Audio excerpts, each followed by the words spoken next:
Well, they used to introduce James Brown as the hardest working man in show business, but they certainly didn't know that this man was coming along, and he has smashed that record out of the box. Michael League of Snarky Puppy, literally the busiest man in the jazz business. How are you, sir? I'm doing great. How are you? All good. Welcome back to Love Supreme Festival 2014. Thank you very much. Yeah, it was a lot of fun today. The band, I heard from one of your devout followers that you were in the south of France yesterday and you've just jetted in for the Love Supreme Festival. Where were you yesterday? We were in a small town called Oloron, which is like south central France, and this morning at 5 a.m. we drove 3 hours to Bordeaux, flew to Gatwick, were delayed, came here, played, and then tomorrow we wake up at 4 to fly to Barcelona. So yeah, you know, normal stuff for us, I guess. 4 in the morning that would be, would it? Yes, both days, yeah, 4 in the morning, yeah. Fantastic work ethic.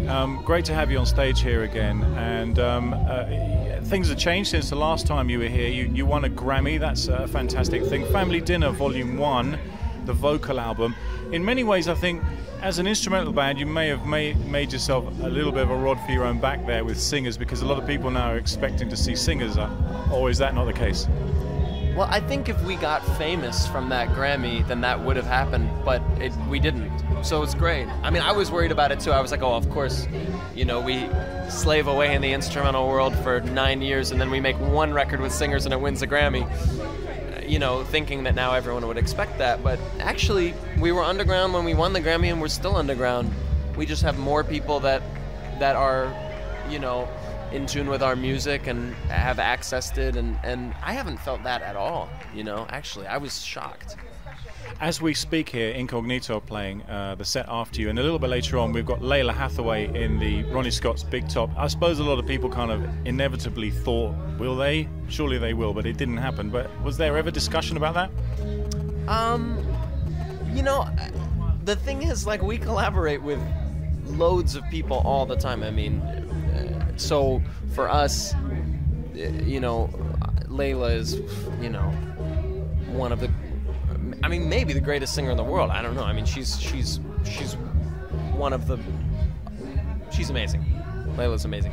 And there's lots of other, you know, singers and people we collaborate with, and the thing that was really special to me about Family Dinner was it was just really like a really nice moment in time, and we captured that moment. You know, and Lalah and I were hanging out 2 nights ago in Paris, and we were talking about doing some other stuff together, you know. But as far as like getting back together to play that song, I don't know, man. I mean, I feel like we did it. Let's do something new, you know. And I think she kind of feels the same way. But we all, you know, we always have fun playing together. Like, she had our whole band sit in with her at the Duc du Lombard in Paris, and, you know. I mean, that's not, I think, especially with these short sets, you're at a festival, you want to see the person do their thing. I want to see Lalah do her thing. I don't want to play in her set, you know? So it's kind of like that. You've made actually an album since then, of course, We Like It Here, which was recorded in Europe, and other I call it semi-live because it's not in front of an actual live audience like at a festival, but you've got people sitting around you. And I understand you've made another album with a huge big band. I mean, what next for Snarky Puppy? Tell me more about this project, first of all. Well, we made an album in April in the Netherlands, in Utrecht, with the incredible Metropole Orchestra. I customized the ensemble for what I wanted to write, so it was 52 of them and 12 of us, so 64 people total, playing all original music that I wrote for like the month leading up to it. That's really different from anything we've ever done. It goes in lots of different directions, and we were like super excited about it, as were the Metropole. So, and we filmed a DVD of it live, of course, and that'll be coming out early next year. It's really, I've never been more excited about a project than that. Is there a Family Dinner Volume 2 in the offing? There is indeed. We've just scheduled it for February in New Orleans. So yeah, with some really incredible artists. And the plan for this one, we haven't booked any of the artists yet. We're going to start doing that this month, but the plan is to combine a vocalist with an instrumentalist for each track. So bringing in, you know, instrumentalists from outside of the band to feature as well as a singer with us as the backing band. So us even taking even more of a back seat and kind of finding really interesting combinations. And a lot of these artists are from all over the world, so we might get some really cool kind of cultural clashes. New Orleans, I love New Orleans. And is it going to be one of the usual scenarios of people sitting in around you? Because I'm ready, I'm going to buy my ticket for that. Yes, it's going to be exactly like that, but more nights. I think it's going to be, Family Dinner was only one night last time, and I think we're going to do 4 nights of concerts. Snarky, very interchangeable band. You've come here today. Corey Henry's not in this particular aggregation you've got. Is he doing something else? I mean, he's a brilliant keyboard player. I think one of the best, probably the best keyboard player I've seen in decades. Yeah, well, you know, we have a large family of musicians. We've got 30 guys in the band. We try to rotate guys in and out, A, so that they don't die, you know, because we play so many gigs. B, so that they have time to work on their own projects or other projects that they're interested in other than my band. And C, just so that they can kind of like get time away from Snarky Puppy so that they can bring new things to it when they come back in, you know, and so that new guys can come in and bring in energy and all that stuff. So yeah, we kind of traded out Corey for Sean on this leg because Corey just did 3 months with us. But the next time we're in Europe, I think he'll be here, so. It's well worth seeking out on YouTube the videos of Corey just kind of turning up at a church and just getting on the organ. You've no doubt seen it, but it's just amazing how he just twists a Hammond B3 into a new zone. Well, that video I think you're probably talking about is the one, the tribute to Melvin Crispell, who was a really influential organ player for all like the church guys over the last 3 decades. And Melvin used to come to all of our gigs in North Carolina. Really sweet guy, and we were in I don't remember what country we were in an airport somewhere when we found out that he had passed, and then Corey, you know, like flew back to play this tribute thing. And it's so funny that people are like, you know, everyone's like, have you seen that video of Corey Henry? Like, have you seen that video of him in the church? Because there's like, that's just the way he is. He's like that every night. You know what I mean?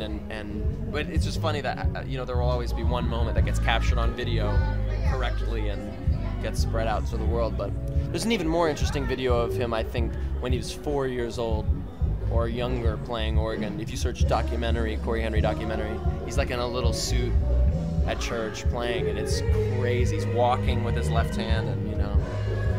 Some of these guys, Sean and Sput, you know, they're the same way, man. They grew up in church playing from when they were 2 years old, you know. I mean, a lot of the guys in the band, like, I didn't start playing music till I was 14, really, you know, 13, 14. So these guys had a decade on a lot of us. So music is really like a language for them, a natural language, you know, a first language, you know.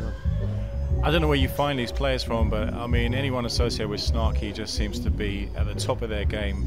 In fact, one of our boys here, Bill Lawrence, is regularly in the band. He's got an album out as well called Flint. Are the members of Snarky involved in that project? Yeah, there are. I produced it with Bill. Sput is playing drums. Robert Seawright, our like kind of most regular drummer. And then we had a couple guys from the horn section playing as well. And then like a string section and some other horns that aren't affiliated with the band.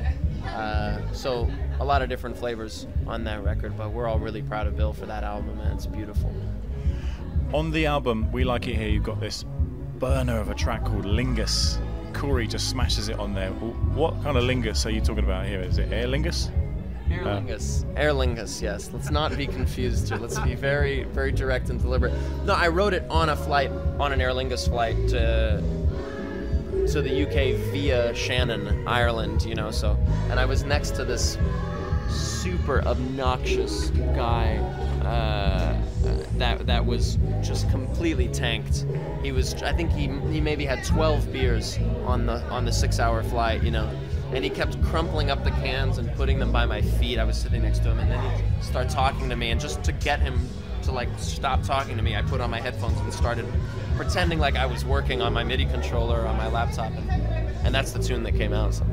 I can see the connection with, you know, anyway, I'm glad to clear that one up. Michael Lee, a pleasure talking to you. Just one last question. Has anyone been on the phone of any superstar nature that really loves what you do and said, come and work with me?